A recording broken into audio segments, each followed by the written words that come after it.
Hey, what's up, everybody? Hello, I'm Johnny. I'm your host today. We also have Ben's here. Hey, Ben's. Hello, everybody. Back again. I think, Yeah, second time.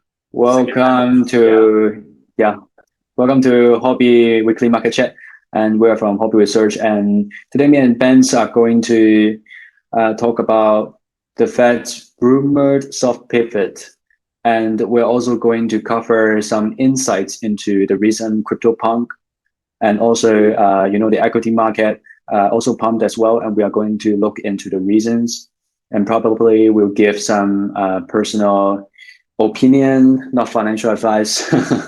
Just gonna do Definitely. some analysis. Yeah. Yeah. And after that, let's go through some big whales activities. I found some interesting whale activities that you guys might find it helpful in case you're holding some of these tokens. And in the last session, as we all know, World Cup is coming, and we are going to talk a few fans tokens, and some of them are national football tokens, and there will be absolutely some speculation, and yeah, later on, let's have a look into these tokens. So without further ado, let me just switch to TradingView and let's have an overview of the market right now. Okay, so yeah, you can see now I'm on Bitcoin daily time frame. So right now we are trading at 20K 545, and then the support is being held very nicely at 18K. And just now we had I think it's yesterday, right? We had a breakthrough of, of the falling wedge. And I think this might be, this seems like a little bit bullish, finding some bullish news here. But let's not forget to check the liquidity out there, because the liquidity is what drives the market. And let me just switch back to the liquidity model here. So let's have a quick look at RP, and RP is still staying flat. So it means that liquidity is not being withdrawn from the market, nor is being injected into the market. So I'm expecting liquidity to stay flat, and therefore Bitcoin's price to be in the trading range. So I'm not expecting it to pump to the moon or something like that, because the fundamental is not supporting it. And from the perspective of liquidity, there is also I don't see a surge of liquidity being injected into the market, and therefore I don't think the pump will be will go so far away. Yeah, what do you think about it, Ben? The recent pump has triggered a lot of attention among the crypto communities. A lot of crypto bros are being are so excited. Yeah. you know Uh, like you said just now, just a breakout from falling wedge, as well as a breakout from the, I'll say, consolidation phase slash triangle. So yeah, it's at current point, I think it's pretty bullish right now, and also, I would say that recent on-chain activities has been on the rise, and also the recent hype about Aptos, the layer 2 liquidity staking has been on the rise also. So there's a lot of, I think, on-chain users, increasing number of on-chain users staking their Ethereum on layer 2s. And there's also a lot of activities on layer 2s as well. So currently, I would say that in the short term, on-chain activities are back, and we will continue. I think we have to continue to actually see this trend, whether things will get better, or even we'll go back to our DeFi summer days. So yeah. yeah. You're right. We have been seeing some increased on-chain activities.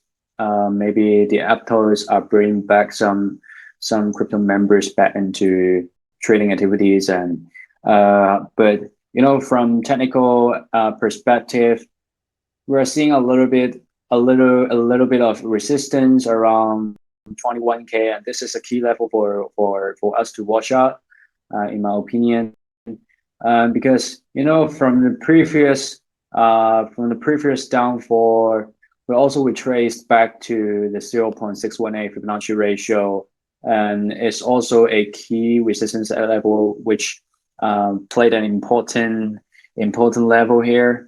And the 618 is a really useful metric or indicator for us to determine some key level areas to watch out. And I think we have to pay attention to 21K. There will be a significant level to watch out. If it breaks above, and then with nice volume, and also if it breaks above with nice volume, then I suppose this will be might be some bullish development going on. But back to the fundamental, the liquidity is not supporting this theory. So Yeah. right now, the hype, I think it won't be long lasting. Yeah. And it's also the same for Ethereum. Let's watch the chart of Ethereum. Okay. So back then, I already had the drawing here. So back then, we can draw a Fibonacci ratio here, and we used to have a retracement up to 618 back to the original falling motion or price action. And then now what we are seeing is that another 618. You see that very nicely rejected from, and also it coincides with previous low, this one, which makes it an important level to go short if you are some technical trader here. This level, this key level 1555 will be a very good point for you to go short, and with very good risk to reward ratio. And let's see if it breaks above, because as I mentioned, the liquidity is not supporting the surge. If we want to see further pump, then we need to see the money coming, right? If we don't see the money coming, and then we don't expect the pump to be very continuous and long lasting. Yeah, from what I see, if I compare Ethereum and BTC, it seems like Ethereum pump is so much stronger compared to BTC. Yeah, you got a point. Yeah. Let me just measure it down there. It's like 30%, while BTC, I just measured, is like 12 to 13%. So the pump of Ethereum doubled the pump of BTC. Yeah, actually, I would say that it's mostly due to the fundamentals of Ethereum, because mostly we use BTC as a store of value, other than Ethereum, which has, I would say, there are more users for Ethereum fundamentally. So yeah. However, I still feel that BTC will be here for a long time, compared to other, I would say, odd coins or layer one chains. So if I think mostly the market will move according to BTC. Yeah, hey Benz, I want to, just now you mentioned something about the fundamental of ETH, and I just want to check out this thing with you. Back then we used to check the ETH supply since merge, and now we are finally seeing the Ethereum supply going down, right? Yeah. So we can also simulate the supply versus proof of work when it's before merge, and now it's after merge, post merge, and it's coming down. Supply is coming down, I suppose, because there were less activities going on the Ethereum chain, and therefore supply was being restricted, and there was also some burning going on. Yeah, ever since I think EIP 1449 or 1499, I remember last year, last year August or this year August, I forgot. I think from there we sort of know that Ethereum will start to become deflationary. And I think with proof of stake and the merge, I think will push the fundamentals of Ethereum to be even more deflationary, which it's a good thing. Yeah, definitely a good thing. I agree. Like And talking about deflationary, we're already seeing 1.31 Ethereum being burned per minute, and this is a sign of being deflationary. The supply is being burnt away. yeah, I mean, even though Yeah, like I think it helps in a way, when on-chain activities like war eventually, I think it will be even more deflationary because gas, people still have to pay for higher gas fees, right? I mean, more gas fees, but yeah, I think yeah, right. like fundamentally, like in terms of tokenomics wise, it's good for the ecosystem itself because we don't want a project to actually become extremely inflationary or emissions are really high. Yeah, I agree. Yeah, and I also want to check our DXY with you, Joe. Just a minute, let me get back to trading bill because um we had a lot of volatility last night.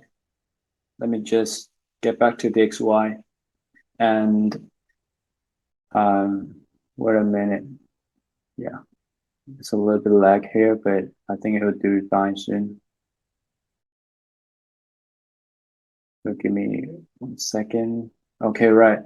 So what we are seeing right now is an absolute uptrend of DXY, but in the last 2 days, it dropped from 113 to now 110, maybe 3 points, three, yeah, 3 points drop. And despite the drop, we're still in an uptrend, is without doubt, right? And then it also accounts for the recent pump in crypto, I think, because the dollar is weakened, and then um, some of the money might be circulated back into some risky assets, for example, like S&P and also Bitcoin. And we also saw the equities market pumped as well, coincidentally with the drop in DXY. Yeah, what's your view on the current DXY level, man? You have Uh, any yeah? Personally, I still feel it's just a 5% drop from, I mean, like less than 5% drop from previous high. So previous highs, I think it's around 14.5. Yeah, Yeah, you're right. It's only 3.58% drop, and if we measure from the top, which was in September, and then yeah, you're right. It's only 4.41% drop. yeah, I think that's a lot of like I think everybody should know that DXY is like a basket of currencies. Uh, I think mostly denominated from EU, uh, and British pound as well as the Swiss franc. These three are the big contributor of the DXY basket.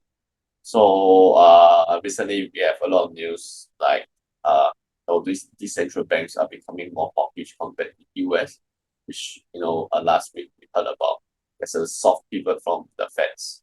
Hence, we see that the US dollar is actually weakening over the past maybe 1 month. However, we are still, as we discussed last, we are still looking at quite a big hike to determine the rate of 5%. Because right now I think it's around 3.75. So it's still a long way to go. So I think uh, right now US dollar is still high, and we might see sometime, like we said last week, will be like a few more months before you'll see the market getting better. Yeah, right, Ben. You mentioned the last time the timing you expect will be in January. Um, it's still far away from January. I mean, it's maybe because the election is close. It's just weeks away, and therefore, there are skeptics, and some rumors saying that because the election is coming close, and therefore they have to make the market look good so that they won't lose the election, right? That's just some saying, just some Yeah, saying. in a way, in traditional finance, we usually say like the central bank and the government are two separate entities, and the government have no influence on the central banks, and the central bank will have to answer to the government. However, like in recent years, we see like they are more like working together rather than yeah.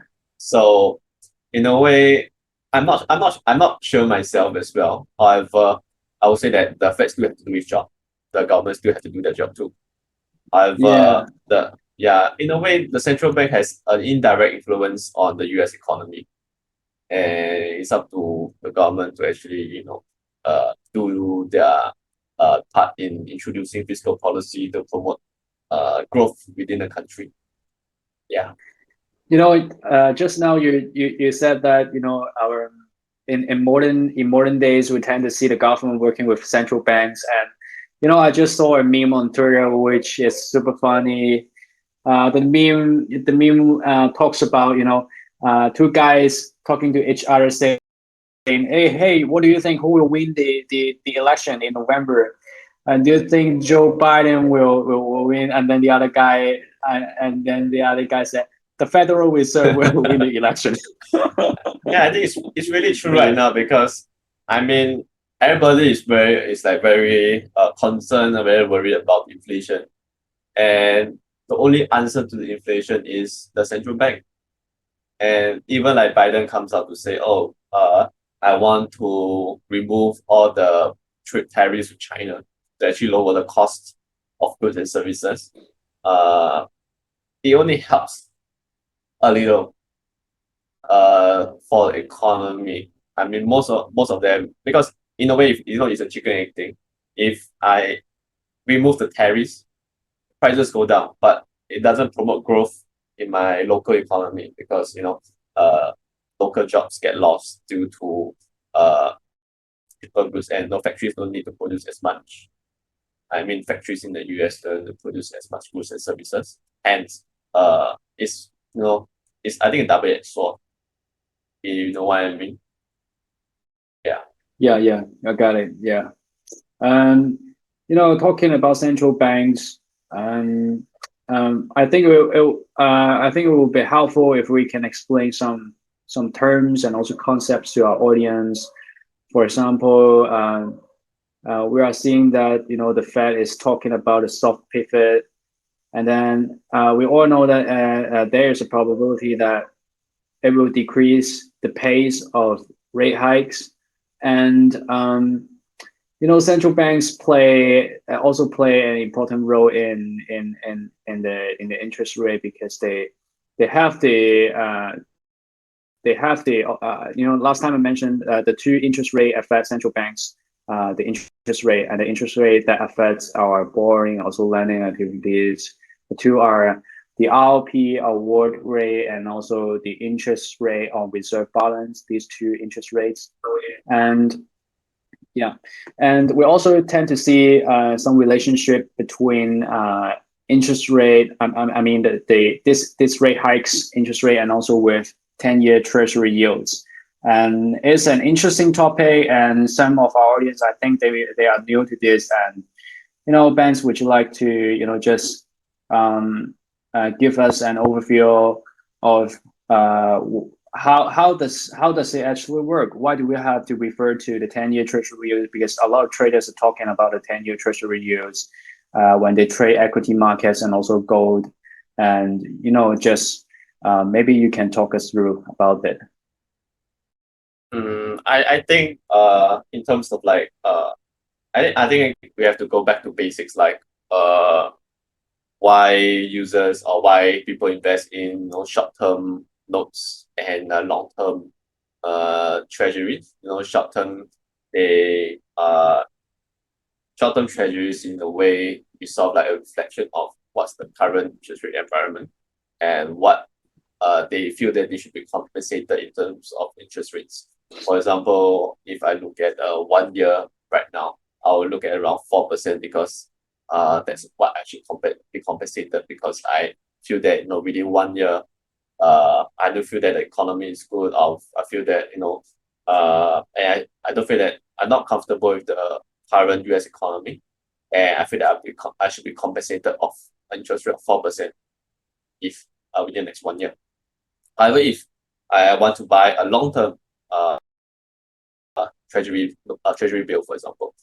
It depends on how the market forecast or even expect how the US will economy will be 10 years later. So currently, I think in 10 years, treasury notes or treasury bills will be around 3% because in the long term, everybody, the US economy is here, and in 10 years, and the risk of the US dollar, the US economy won't be so high. I mean, the risk won't be so high. Hence, usually we look at 10 years. We also look at 2 years as well. So usually we look at how we always look at, like, you see inversion of the yield curve. Why people always like, so yield curve inverted, the recession is coming. That's how people say it's because people view that within the next 1 to 2 years, the economy will be good. Hence, they should be compensated with high interest rates compared to 10 years later, that because 10 years later there may not be a recession. So the inversion shows that recession is coming within the next 2 years. Hence, I should be awarded with higher risk of a higher interest rate compared to 10 years. This is how we actually look at it. But based on past few recessions, I think I did only survive like maybe 2 recessions in my lifetime. But based on like previous 5 inversion of the yield curve, usually the recession comes around a year or 15 months, 15 to 21 months to be on. Based on my according to my knowledge, recession comes around 15 to 21 months after the inversion of the yield curve. So this is usually what happens. However, it's not a hard rule that the recession will come, but based on past performance, the recession comes around 15 to 21 months. So I think the inversion of yield curve started like last year, I think November, if I'm not wrong, where the Feds announced the start of their when the Feds planned their the balance sheet runoff, so the reduction of their balance sheet. So that's where the yield curve started to inverse. Hence, people are expecting the recession to come soon. Yeah, this is why the market sentiment is currently quite bad.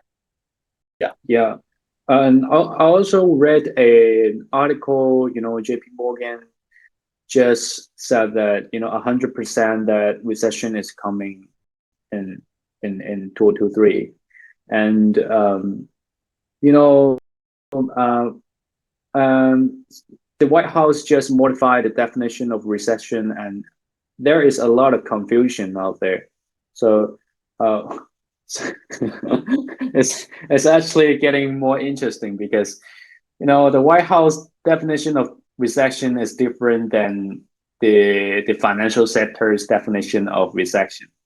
Yeah. And it's getting complicated here.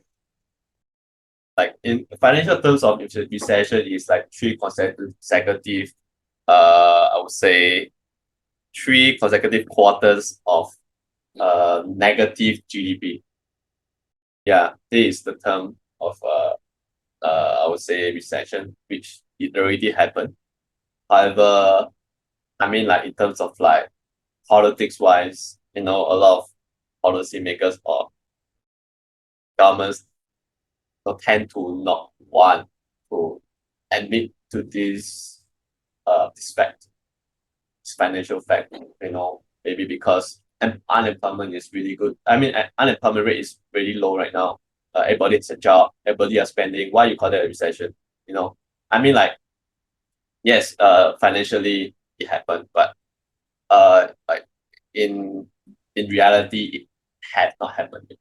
You see, like usually what we call a recession is like when there's a like if we see like equities at a massive sell of 20% from the top, which already happened right now. Now you'll see like we're entering recession. Yeah. But the question is whether we admit the recession is happening now or it's gonna happen. Yeah. But do you think it's happening right now, or do you think it's gonna happen? you know, the fact is always that the employment is strong. We have a hot labor market, and therefore, I don't think they don't think a recession is in, and I partly agree to that. As long as people still have jobs and they got bills to pay, sometimes market's not looking good, taking some deep dips. But as long as we have jobs and I don't think recession is being serious and hitting us from all walks of life and yeah, just but some might also say that the job market is severely lagged, and the effects of the yield curve inversion and also the market sentiment and also negative GDP, they come late. They come, as you said, like months later and even half year or 1 year later. And we are definitely in a critical period where we have to keep ourselves updated with the latest employment, payroll, that kind of stuff. Watch the economic data to see where we are. And personally, I hope that is what the Fed said. We are not in a recession, and let's get the pivot and pump it up. But they're trying to do the soft pivot. They have always been saying that they want to do a soft landing in doing the interest rate hike, the rate hikes. But whether they can do the soft landing is a question of and it's a doubt. And last week the FOMC member, San Francisco Fed President Mary Daly, just said it's about time to talking about the slowing the pace of interest rates. Do you think it's actually they're testing the market demand? I'm very suspicious of this speech. What do you think about it, Ben? I think that right now we are only, I think, 150 basis points from the terminal interest rate. So I mean, like, if they want to slow down, then there is not much room to slow down anymore. Anyway, after hiking 300 over basis points, right? So Yeah. I think right now, because okay, let's go back to 2008, right? The Yeah. Fed fund rate peaked at around 3.4%, which is the current rate. Yeah. So usually, the previous market expectation is 3.5 is like the neutral rate, yeah. But right now, we are looking at terminal/neutral rate at around 500 basis points. So that's why the Feds are like, assuming that neutral rate is at 3.5, inflation should go down slowly, and they should actually monitor the situation first before hike things further. Because from what I see is the Fed has two policies, which is the interest rates as well as unemployment rate. So the interest rate is definitely off their KPI, which is 2%, right? And however, the unemployment rate is within their KPI, which is below 4% right now. I think it's like 3.5% right now. So in a way, they are achieving the soft landing. And I mean, another 150 basis point is a lot, but there's not much room to slow down anyway, you see. Hence, the market is really expecting like 75 basis point hike in November, which put us at around 425 basis point. So I think after next week, there's no point slowing down, to be honest. They might even hike and maybe monitor situation.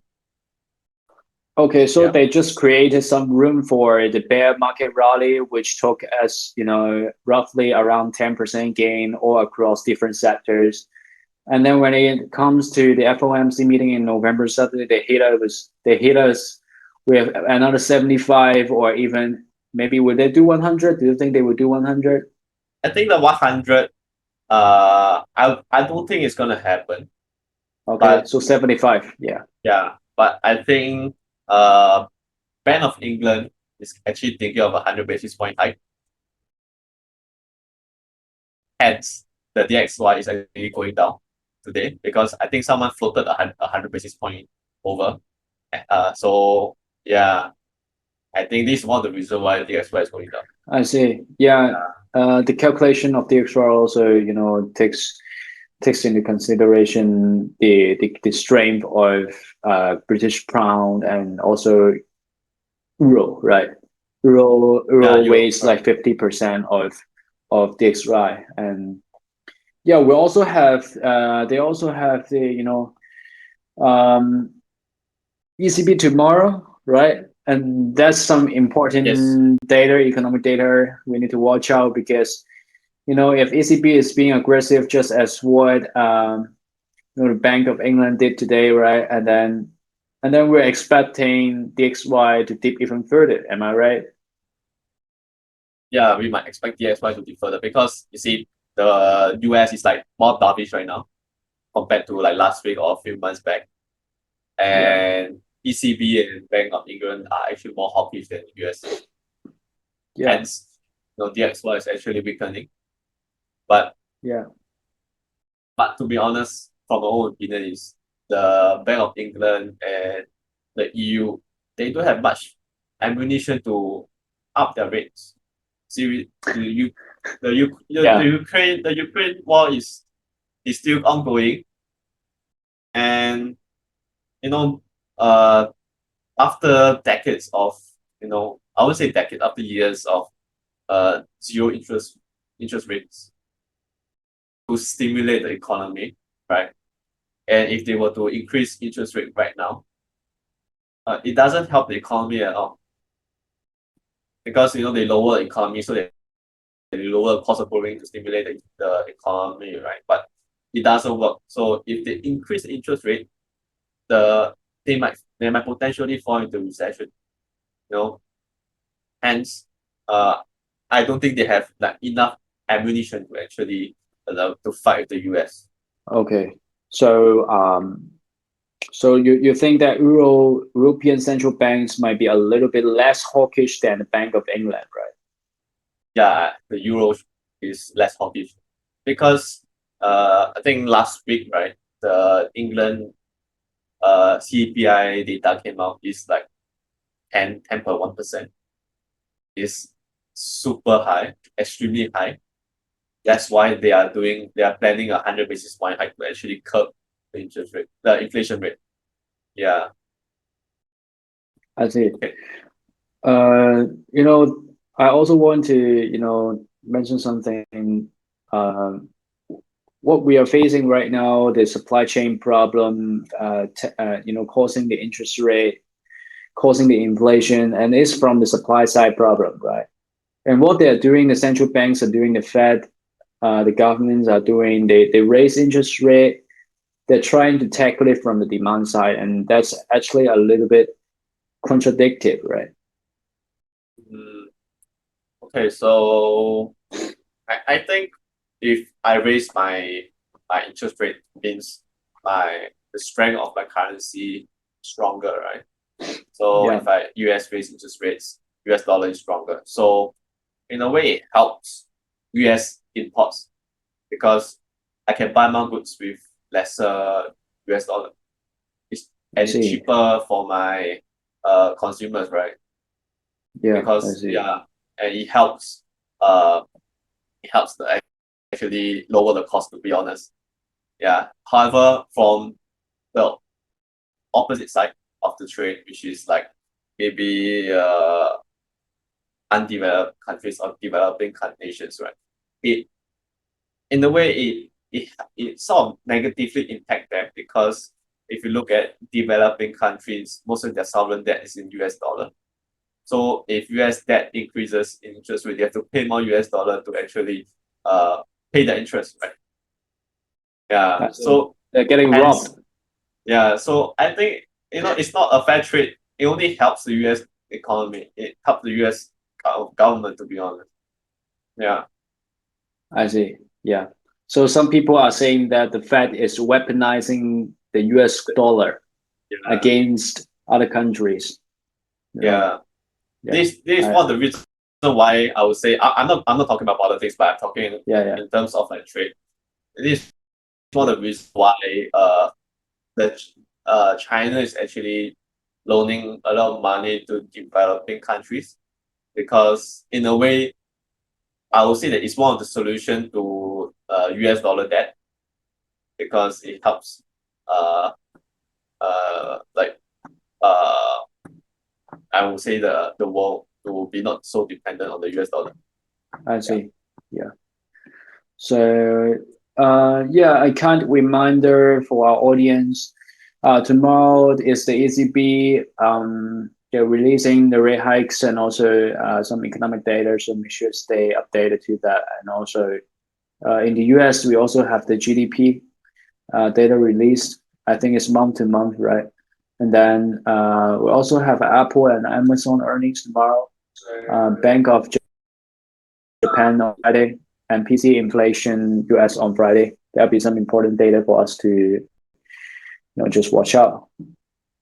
So after having an overview of the macroeconomic analysis, and then I would like to share some on-chain activity, interesting on-chain events with you guys. So what we're seeing on screen right now is that Genesis Trading, just took a lot of Ethereum from FTX exchange. They purchased a lot of Ethereum. So it's interesting because right now it might be a sign of accumulation, Genesis Trading. In total, 34,000 Ethereum being purchased off the FTX exchange, and that's some huge transaction.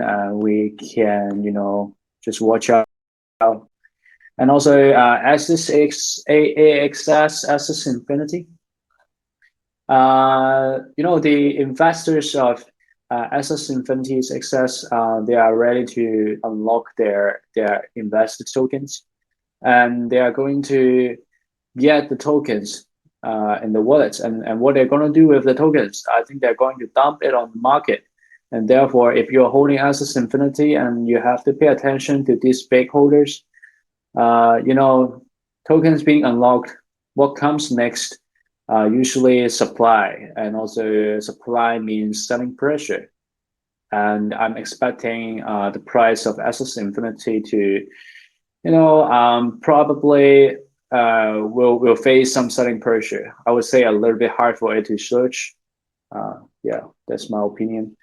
Yeah, just other, this graph shows the Bitcoin volatility, and we just hit a historical low level yesterday, and therefore it broke out from the falling wedge. And yeah, this is the Bollinger Band of Bitcoin daily chart, and it has been so long that we didn't we didn't come to this narrow point of Bollinger Band, and it signifies that it actually means that the volatility is super low and a squeeze might be coming, and it actually did. Right, yesterday it become pumped out of the falling wedge, but we still have to pay attention, because we just in the earlier session we mentioned that liquidity is not supporting further pump, and therefore it might be short-lived.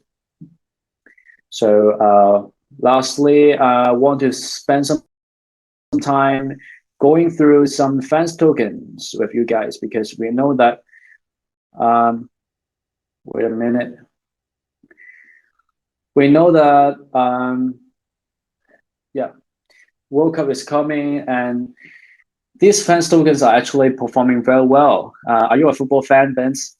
I used to be a football fan. Used to be a football fan. Yeah, I was a supporter of Man United since I was like I think 9 years old. But I haven't been watching them play for like 5 years already, because they have not been performing well. I see. But do you like watch football, or do you like support it? I don't watch football, but when it comes to World Cup, and then I will be interested, because big event, and usually the matches are going to be amazing.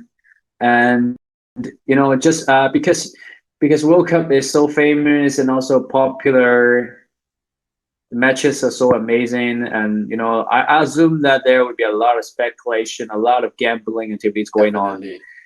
with regards to these national tokens.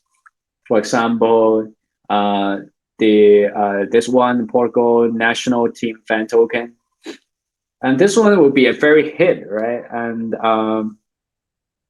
it's actually on Chili's. It's actually on Chili's, socio.com. They have a partnership with Chili's, and you see that as World Cup is coming in, and then starting from August, it pumped from $1 to $6 already. It's huge, man. Yeah, it's Six like X already. amazing. Yeah, Yeah, yeah, but I think mostly like since World Cup is coming, I think the tokens with the most potential are those tokens associated with the participating countries, right? So I think like if you were to look at football clubs, I don't yeah, think the pump would be that much. yeah, However, if like countries like Argentina, for example, I think yeah, they have more potential. You see. However, yeah, I have a question to be honest, Johnny. yeah, yeah. Like Sure, go ahead. like what is like the the rationale of holding onto these fan tokens, or is there like anything backed by these fan tokens? It's not backed by anything. It's backed by its popularity, its I would say its fame, and also people's support to this token. It's actually backed by some.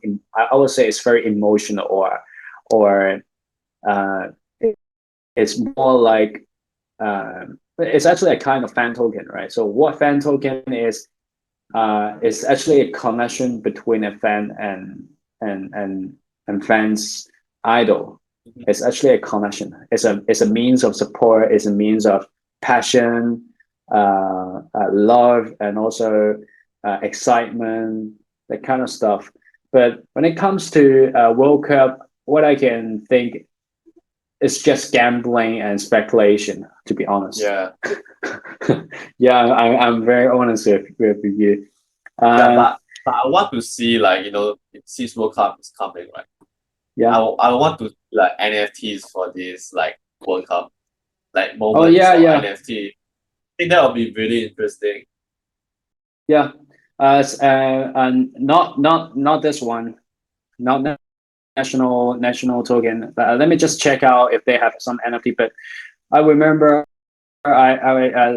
some time ago I looked into other football club, for example, AC Milan, and also you know what's that? Yeah, I'm sorry. Let me just get back to the list because I'm not a football fan, and I'm not familiar with it. Yeah, Manchester City fan token, Yeah, right. PSG, yeah, FC Porto, yeah, something I remember. And then for this football clubs, they have NFT and also some special privileges for token holders.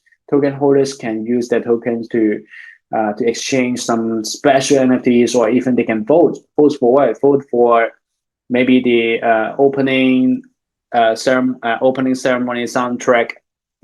When the match gets started, and then there'll be some background music playing, right? And then the token holders can decide what music to play, and it's interesting. Yeah, Yeah, I think but that's really interesting. Like yeah, you just like increase the use case of these fan tokens.